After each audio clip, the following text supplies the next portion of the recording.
घर रतन लाल बहू माणक लादे, मन भ्रमिया लै न सकाइए।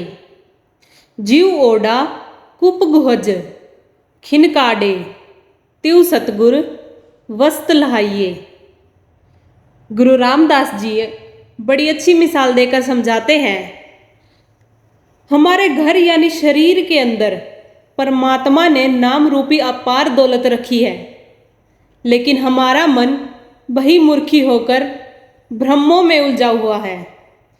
जब तक हम अपने शरीर के अंदर खोज नहीं करते, उस दौलत को प्राप्त नहीं कर सकते। कहीं कहीं आबादियों के नीचे पुराने कुएं दबे होते हैं।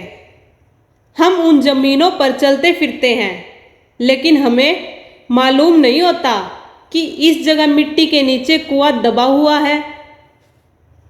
और लोग विद्या और हुनर के द्वारा हमें वह जगह बता देते हैं जहाँ मिट्टी की खुदाई करने से बना बनाया कुआं मिल सकता है।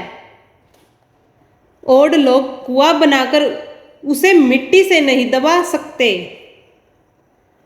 उनको सिर्फ यह ज्ञान और इल्म होता है जिसका फायदा उठाकर हम उस कुएं का उपयोग कर सकते हैं। इसी तरह महात्मा भी हमारे अंदर कुछ नहीं डालते।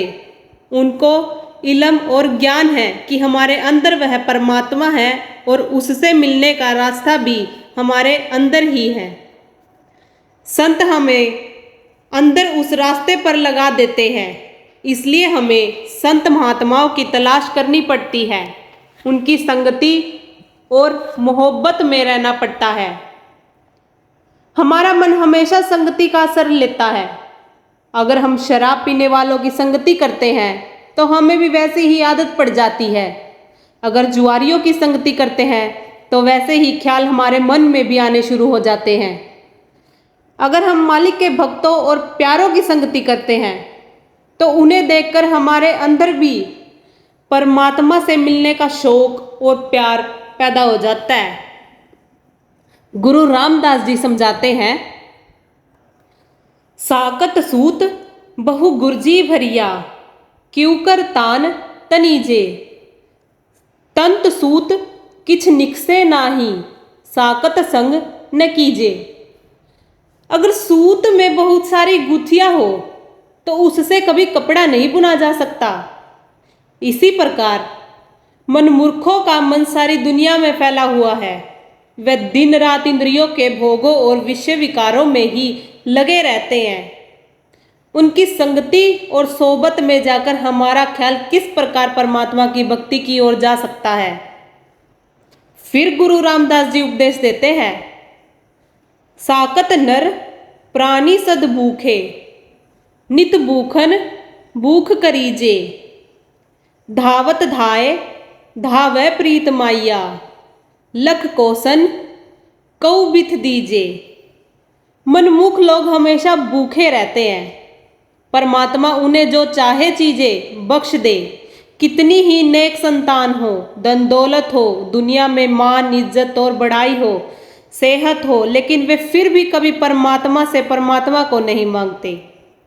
वे हमेशा परमात्मा से अपनी दुनिया की इच्छाएं और तृष्णाएं पूरी करवाना चाहते हैं। जो लोग हमेशा दुनिया के पदार्थों और शक्लों की ओर ही भागते हैं, गुरु रामदास जी समझाते हैं कि ऐसे लोगों को कभी भी भूले भटके भी संगति नहीं करनी चाहिए, बल्कि उनसे लाख कोस दूर रहना चाहिए। फिर किसकी संगति करनी चाहिए? आप जी उपदेश करते हैं, गोविंद जीऊ सतसंगति मेल हर ध्याइए। हे परमात्मा, संत महात्माओं की संगति और सोबत दे, ताकि तेरा पता चले, तेरी तरफ हमारा ख्याल जाए। महात्मा हमेशा सत्संग पर जोर देते हैं, क्योंकि संतों के सत्संग में जाकर ही पता चलता है कि आत्मा और परमात्मा का रिश्ता क्या है। आत्मा और परमात्मा के दरमियान रुकावट किस चीज की है और वह रुकावट हमारे अंदर से किस तरह दूर हो सकती है। महात्मा सत्संग उसको नहीं कहते जहां एक कौम दूसरी कौम की निंदा करती है। जिस जगह एक मजहब दूसरे मजहब का गला काटने के उपाय सोचता हो, या जहां पुराने राजा महाराजाओं की कथा कहानियां सुनाई जाती हो, संतों के सत्संग में किसी की भी निंदा और बुराई नहीं की जाती। वे हमारे अंदर सिर्फ मालिक से मिलाने का शौक और प्यार पैदा करते हैं और हमारे मालिक से मिलने का रास्ता, तरीका, साधन बताते हैं। यह तो बहुत ही बुरी बात है कि अगर कोई हमारी बुद्धि और इच्छा के अनुसार परमात्मा की भक्ति नहीं करता, तो हम उसे डंडे और तलवारों से डराना शुरू कर देते हैं और उसे भला बुरा कहना शुरू कर देते हैं। बल्कि हमें उन लोगों को प्यार से समझाना चाहिए कि इस रास्ते पर चलकर हमें यह फायदा प्राप्त हुआ है। अगर आपकी समझ में आता है तो आप भी इस रास्ते पर चलकर यह फायदा उठा सकते हो।